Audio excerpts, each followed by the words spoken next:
property ko, Tanggol. Dito natin bubuuin ang mga pangarap nyo. Panahon ng kanyang pag-ahon. Ito ang magiging opisina nyo.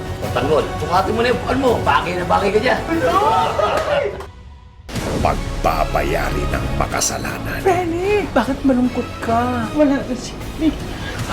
Hindi mo man lang alam na umalis ang bayang bata? Irresponsibilidad mo rin si Camille! Ngayon wala na si Camille! Wala na rin ako natin! Wala na silbi buhay ko.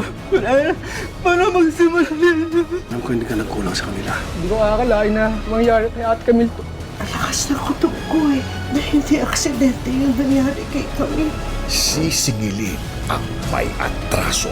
Utusan ko ang mga tauhan natin para hanapin si Marites. Sa ganun, makausap ko siya. Nagtatanong daw kayo tungkol kay nanay. Ayoko mag-cross ang landas yung dalawa. And why is that? Ito na ang huling araw mo, Marites. Kapag napatay kita, naipaghiganti ko na si Samantha.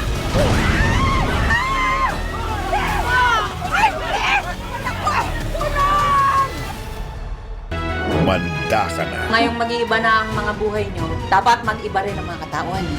sa isang bagong tanggol.